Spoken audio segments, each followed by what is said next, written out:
Sebenarnya kalau emang itu sudah menjadi tradisi ya boleh-boleh aja gitu ya. Tinggal kita list aja. Kira-kira apa nih yang perlu kita beli untuk Lebaran kali ini misalkan gitu. Kayak misalkan kalau hiasan-hiasan Lebaran misalkan apa ya di rumah harus sofa baru Ya, atau ya, harus ya. pajangan-pajangan baru. Oh kalau misalkan masih bagus kayaknya Nggak nggak usah, perlu deh, nggak oke. usah gitu ya. Jadi bisa dieliminir gitu kan.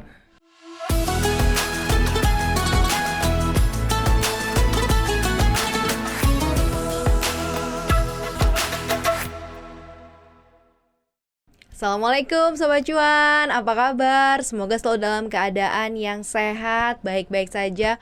Puasanya lancar-lancar aja. Hari ini ada Maria Katarina dan juga ada Mas Ai Hidayah, Financial Expert CNBC Halo, ya. Indonesia. Hai, Hai. sehat-sehat Mas Ai? Alhamdulillah Alhamdulillah sehat, Mbak semuanya Maria. lancar jaya ya, Iya, puasa juga lancar jaya. amin. Nah, senang sekali seperti biasa cuap-cuap cuan selama bulan Ramadan hadir dalam cuap-cuap Ramadan untuk menemani Sobat Cuan menjalankan ibadah puasa supaya puasanya itu penuh berkah dan juga amanah. Dan kali ini kita ada di Vicky Financial Clinic Syariah. Seperti biasa, tim sosial media dari cuap-cuap cuan ini, cuap_cuan, sudah memberikan pertanyaan di Instagram Story dan kita akan jawab nih Mas Ai seputar permasalahan keuangan apapun itu sih, Ya, ya nggak melulu soal masalah di Ramadan ini harus kayak gimana gitu ya, tapi planning yang akan kamu siapkan.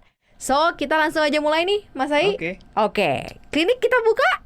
Kita Kita buka buka. buat Sobat Cuan. Oke, Oke. langsung aja ya, Mas Ai. Ya. Ini pertanyaan-pertanyaannya lucu-lucu, menarik-menarik. Mm-mm. Dan bikin, nggak tahu deh, bingung nggak nih jawabnya Mas Ai ya.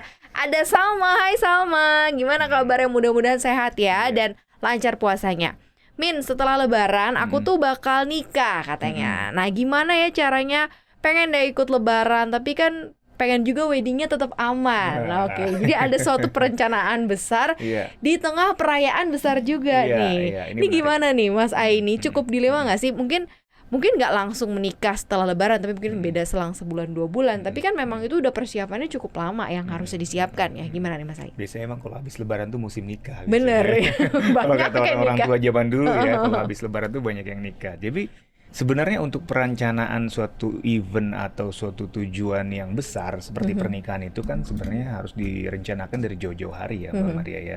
Jadi nggak bisa tuh dari sebulan sebelumnya misalkan gue habis Lebaran mau nikah ya ntar aja lah pas bulan puasa gue pikirin kan nggak mungkin juga Oh my kan. God, Anda bunuh diri. Iya, bunuh diri Gitu namanya ya. kecuali Anda anak konglomerat Bener, mungkin bener, ya bener. Atau gitu. nikahnya sama anak Atau konglomerat. nikahnya sama anak konglomerat gitu. Jadi sebenarnya sih kalau dia sudah mempersiapkan untuk biaya pernikahannya itu dari jauh-jauh hari, harusnya sih nggak ada masalah ya. Jadi memang pernikahan itu merupakan sesuatu tujuan hidup dan juga tujuan keuangan yang harusnya atau idealnya direncanakan untuk jangka menengah atau panjang, Mbak Maria. Oke. Jadi misalkan nih kita mau menikah, let's say tahun 2023 gitu ya. Harusnya sih paling nggak kita siapkan mungkin dari 3 atau 5 tahun sebelumnya gitu ya. Oh, itu yang ideal ya Yang ideal berarti ya. seperti itu ya. Ntar Jadi kalau habis itu putus gimana Mas? Belum sampai ke situ udah putus Mas. ya itu sih itu lain hal ya. Tapi Iya, iya, memang iya. paling enggak ya kita harus siapkan dari jauh-jauh hari lah. Misalnya 3-5 tahun tuh memang ideal gitu. Dalam arti kalau memang kondisi keuangan kita itu tidak banyak berlebih gitu Oke. ya, Mbak Maria ya. Jadi Jadi kita persiapannya harus panjang iya, ya. kita harus effort agak lebih panjang gitu ya. Lain hal memang kalau kita punya keuangan atau cash flow yang lumayan lah gitu ya. Mungkin 1-2 tahun cukup gitu ya. Biasanya orang-orang relatif biasanya setahun gitu ya atau 2 tahun itu cukup. Tapi kan menikah itu kan tidak melulu soal biaya ya, Ya, Mbak, ya, Mbak ya. Maria. Mungkin juga soal konsepnya gitu ya, soal Bener-bener cari wedding dream gitu tempat segala ya. macam Yes. kan, adat biasanya segala macam itu kan. Jadi memang butuh proses gitu. Jadi sebenarnya kalau kembali ke pertanyaannya tadi ya, kalau memang ada rencana menikah, apalagi itu rencananya udah jauh-jauh hari, harusnya dia sudah mempersiapkannya dari jauh-jauh hari juga sih. Idealnya seperti itu ya, Mbak Maria. Jadi nggak mengganggu istilahnya kebutuhan untuk lebarannya gitu Oke. kan ya. Ini asumsinya ya berarti semua yang disiapkan untuk pernikahan sih udah ready gitu Iya. ya. Tapi sebenarnya Mas Ai, kalau misalnya kita mau bikin hajatan, tiba-tiba terjeda perayaan besar yang sebenarnya cukup menguntungkan kan. Kalau Idul Fitri kan kita dapat uang tambahan lebih kan, THR juga lebih. Tapi kan di tengah-tengah itu sebenarnya pengeluarannya lebih besar Ya. juga. Ini sisi untungnya lebih gede atau sisi buntungnya lebih gede nih kalau mau mengadakan perayaan harus terjeda event besar kayak Lebaran gitu, Mas Ai. Ya, kalau dari sisi keuangan mungkin kembali ke karakter orangnya gitu ya Mbak Maria. Oke, dari sisi menguntungkannya mungkin kita akan dapat uang tambahan ya dari THR itu. Nah, tapi sisi mungkin yang tidak menguntungkannya mungkin biaya yang kita keluarkan biasanya untuk Ramadan dan Lebaran kan jauh lebih besar gitu ya. Buat angpau gitu ya, buat persiapan makanan Lebaran dan lain sebagainya. Jadi menurutku sih mungkin harusnya disesuaikan aja gitu ya. Jangan kalau memang kita sudah ada rencana habis Lebaran mau ada pernikahan gitu ya jangan kita terlalu jor-joran gitu kan. Biasanya kan memang kan kita itu mempersiapkan Lebaran itu kan mungkin untuk beranjang sana ke rumah saudara, ke rumah orang tua gitu ya, atau untuk open house gitu kan segala macam. Nah, sebenarnya kan agak mirip-mirip nih antara Lebaran dengan pernikahan. Biasanya kan ajang berkumpul keluarga Mbak Maria. Kalau memang waktunya berdekatan, kenapa enggak dihemat yang biaya Lebarannya, dialokasikan untuk biaya pernikahan. Toh nanti bisa berkumpul juga di situ. Apalagi kalau mungkin dia nikahnya 2 minggu setelah Lebaran atau sebulan sebelum Lebaran kan masih ada suasana Lebarannya gitu ya. Jadi bisa sekalianin gitu kan kayak pernikahannya di sekalian halal bihalal keluarga besar kan bisa juga gitu ya Mbak, diakal-akalin gitu ya. Jadi nggak double pengeluaran besar gitu. Jadi memang harus disiasati ya. Lain halnya kalau memang dia tadi ya udah mempersiapkan budget pernikahannya dari jauh-jauh hari, harusnya aman. Dia tinggal memikirkan untuk budget Lebarannya gitu ya. Nah, Salma udah di mana nih posisinya? Apakah memang sudah cukup aman semua untuk pernikahannya gitu ya? Tapi kalau misalnya ternyata masih banyak yang bolong-bolong, bisa juga kali ya Mas ditutupin dengan uang THR yang kita terima gitu ya. Kan prioritas tahun ini aja. Kan nikah kan nggak tiap tahun, tapi kalau Lebaran kan tiap tahun ya. Gitu. Jadi ini untuk tahun ini mungkin Salma dan calon suami fokus ke pernikahan gitu ya, mungkin perayaannya agak diirit-irit, dikurangin dikit, nanti tahun depan jauh lebih enak lagi gitu ya, supaya semuanya dua-duanya nih lancar gitu ya jalannya ya. Congratulations ya Salma ya, lancar-lancar semua sampai hari H juga lancar. Terus ada Doni Prasetyo nih, Mas Ai, penghasilan bulanan saya 7 juta. Gimana saya mempersiapkan kebutuhan keuangan untuk pensiun? Nah, ini menarik. Ini untuk jangka panjang banget nih Doni nih, kece banget. Gimana nih Mas Ai? Ya, jadi sebenarnya untuk mempersiapkan masa pensiun itu tidak terpaku atau tidak terbatas penghasilan seseorang berapa gitu ya Mbak Maria. Berapapun penghasilan kita, memang kita ada kewajiban untuk menyisihkan untuk dana pensiun gitu ya. Tinggal mungkin porsinya aja yang beda-beda gitu ya. Itu kan biasanya diambil dari persentase penghasilan ya. Kalau tadi Mas Doni ya, itu kan penghasilannya 7 juta gitu ya per bulan lah kita anggap gitu ya. Nah, dana pensiun itu paling nggak kita sisihkanlah 5% gitu setiap bulannya gitu dari penghasilan kita, kita tempatkan mungkin di dana pensiun lembaga keuangan atau DPLK gitu ya. Atau kalau memang kita mau jangka panjang banget, masih lama gitu ya masa pensiunnya, ya bisa langsung ke instrumen investasi juga nggak masalah gitu ya. Supaya lebih agresif gitu ya akumulasi returnnya gitu ya Mbak Maria. Jadi kalau misalkan dia gajinya 7 juta, paling tidak 350.000 per bulan disisihkan lah gitu ya untuk masa persiapan pensiun dia gitu ya. Apalagi kalau misalkan masih panjang gitu ya masa pensiunnya, harusnya sih bisa banyak ya terkumpulnya. Dan biasanya kan namanya penghasilan itu mungkin kan ada peningkatan lah ya ke depannya gitu. Harapannya seperti itu. Jadi ya bisa disisihkan paling nggak 5% lah setiap bulan gitu untuk masa pensiunnya Mas Doni tadi. Bisa kalau nggak mau repot mungkin disisihkan atau ditempatkan di dana pensiun, produk dana pensiun gitu ya. Atau kalau mau lebih agresif ya mungkin bisa langsung masuk ke produk investasi gitu ya. Tentunya disesuaikan dengan profil risikonya Mas Doni ya nanti seperti apa. Yang jelas semakin dini mempersiapkan uang pensiun atau dana pensiun, semakin kecil budget yang bisa kita yang kita taruh gitu. Karena kan masih jauh nih perjalanannya ya. Jadi makin kecil dan mungkin instrumen asetnya pun juga bisa dipilih yang cukup bisa kasih returns yang besar gitu ya, yang high returns gitu, walaupun memang agak sedikit high risk, tapi kan karena masih panjang, misalnya taruhlah Doni ini umurnya baru 22 tahun, kan masih panjang ya, panjang banget. Menuju 55 tahun masih ada 32 tahun, 33 tahun gitu ya untuk persiapan, jadi ya masih banyak pilihannya, tapi yang jelas ya harus dimulai gitu ya untuk persiapan dana pensiun. Ternyata Betul. kecil ya Mas saya 5% ya. 5% cukup Mbak Maria. 5% loh. Nggak usah banyak-banyak lah gitu. 350.000 ya Iya. untuk kedepannya kamu ntar untuk handle kamu di masa tua ketika udah nggak produktif lagi. Semangat ya Doni. Iya. Terus ada Lukas 89. Min, gimana sih caranya mengoptimalkan pengeluaran saya dan menyeimbangkan antara memenuhi kebutuhan dan menyisihkan uang tabungan atau investasi jangka panjang? Oh, optimal pengeluarannya dioptimalisasi untuk hal-hal yang penting. Jadi kayak misalnya menyeimbangkan antara kebutuhan, terus sisihin uang untuk tabungan atau investasi jangka panjang. Oke, berarti selama ini mungkin pengeluarannya entah kemana-mana gitu Iya, kali ya iya, Mas saya, iya. atau mungkin lebih masuk banyak ke pos konsumsi karena Betul. banyak jajan ini itu gitu. Nah ini gimana sih optimalisasi pengeluaran? Ya, jadi di perencanaan keuangan tuh ada yang namanya wants versus needs gitu kan ya, antara keinginan dan kebutuhan Yes. gitu kan.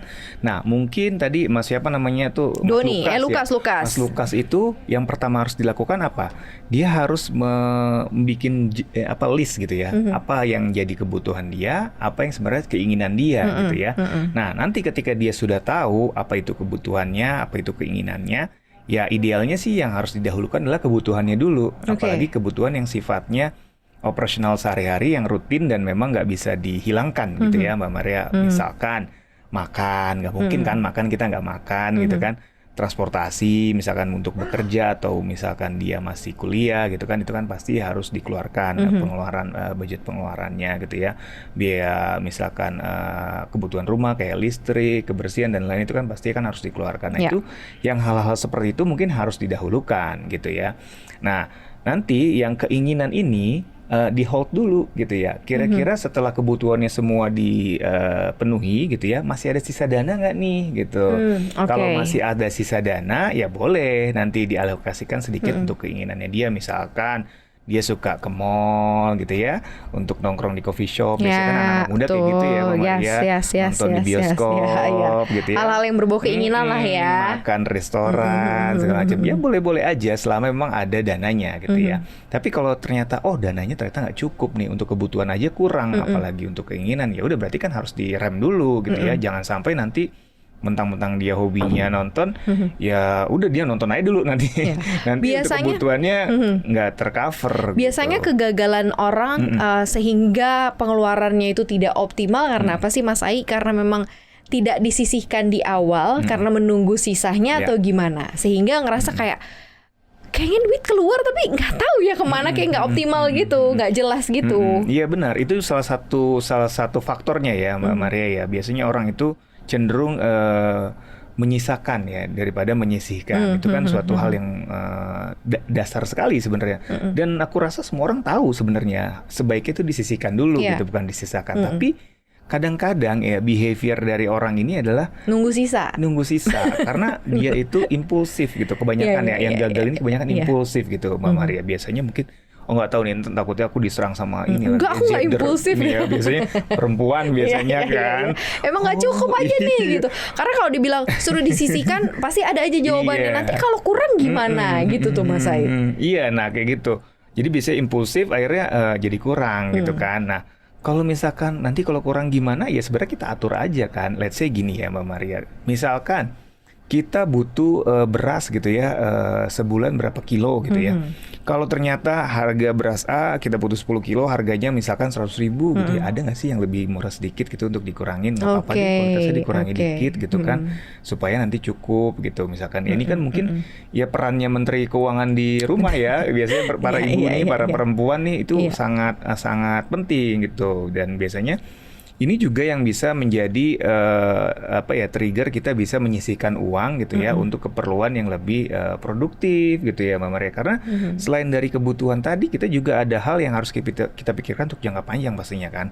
Ya untuk misalkan asuransi, dana pensiun tadi, kita harus juga investasi gitu ya.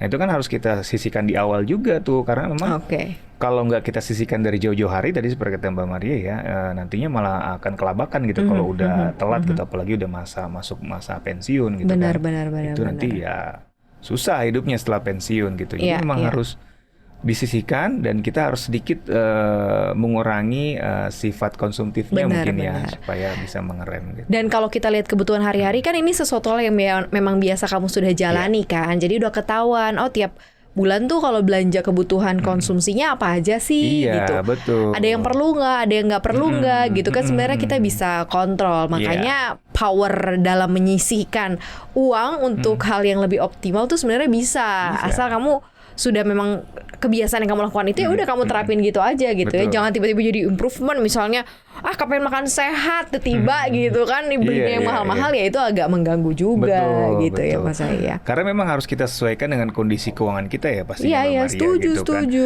Kayak misalkan makan aja gitu ya.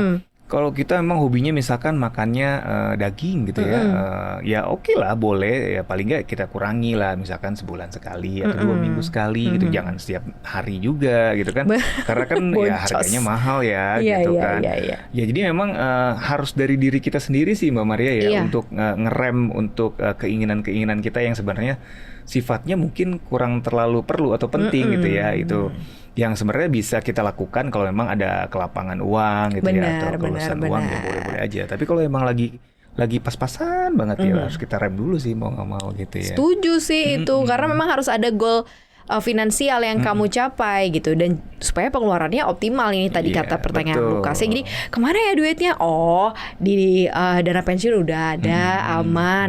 Oh dana darurat aman. Jadi ketahuan nih Iya, keluarnya betul. kemana aja duitnya gitu. Ya. Oke Lukas ya mudah-mudahan setelah ini optimal nih semuanya ya.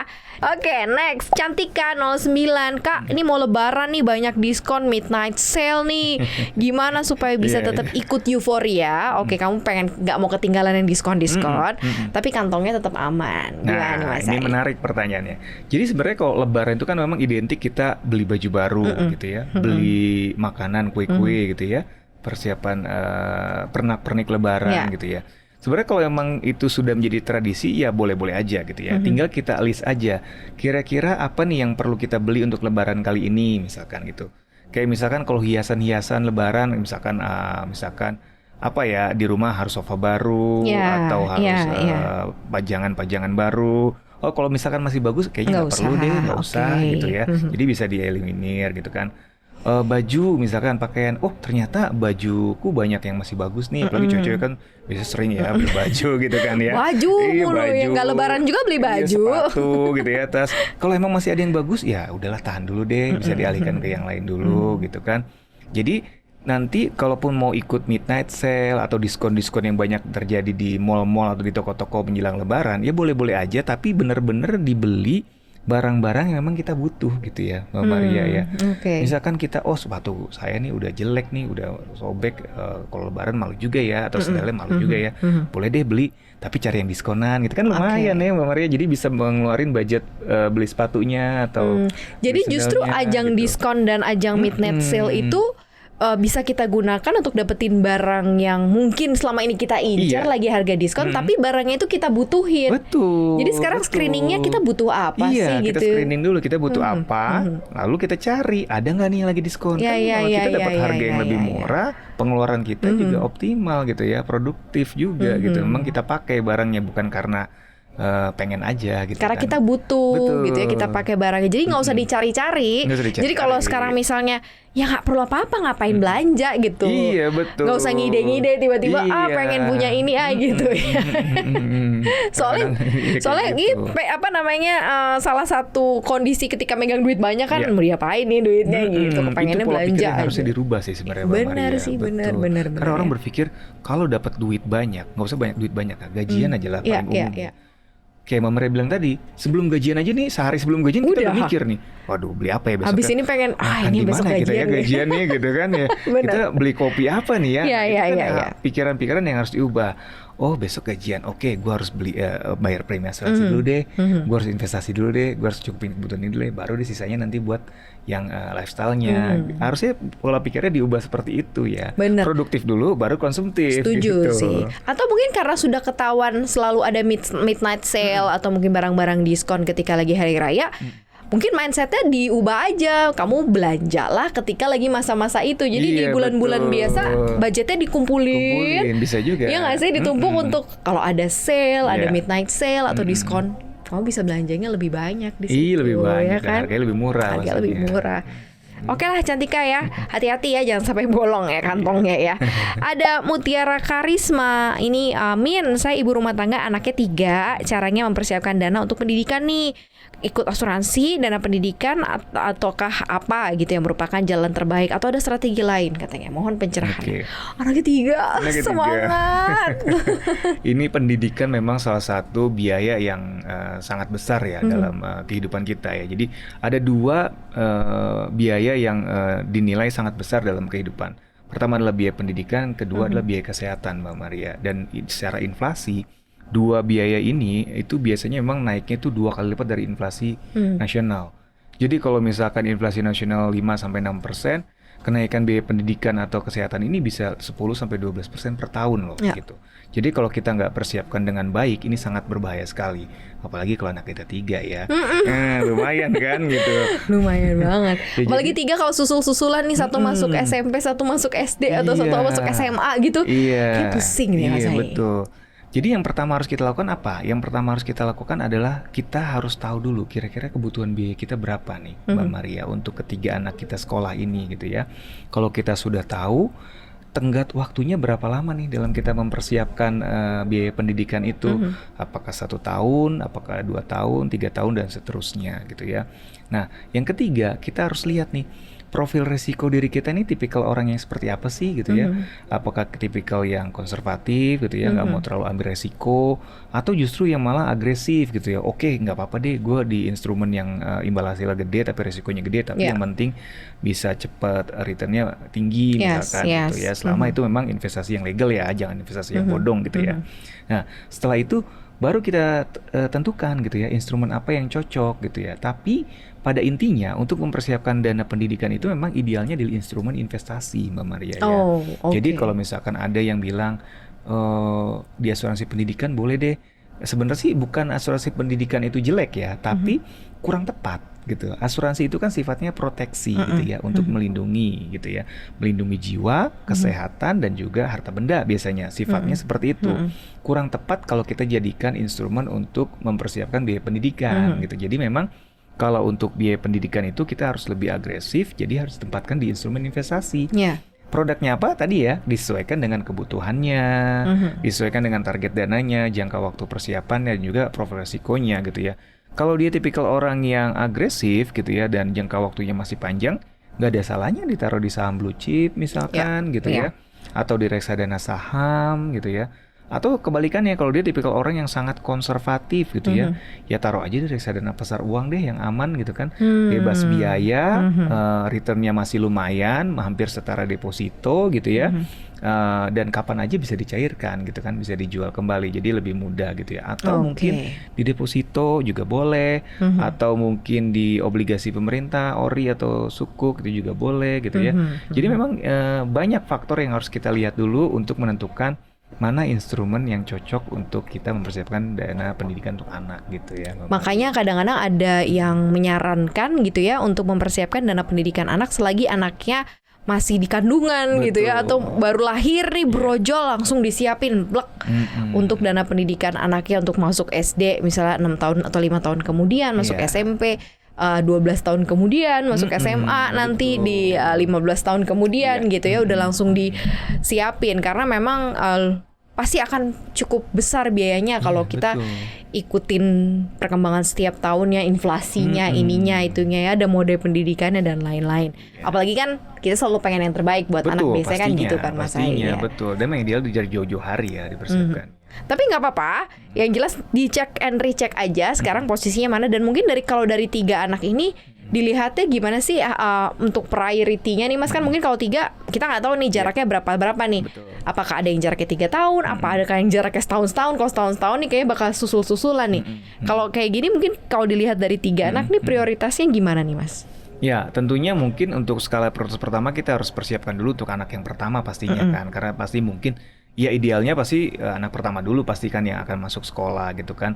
Nanti kita lihat nih kebutuhan biayanya berapa nih anak yang pertama. Misalkan contoh aja misalkan anak pertamanya ini baru mau masuk SD misalkan gitu ya. Nah jaraknya antara anak yang pertama, kedua dan ketiga misalkan setahun gitu ya. Besoknya Jaraknya yang deket, kedua masuk anak kedua SD masuk, juga. besoknya tahun berikutnya anak ketiga masuk gitu kan.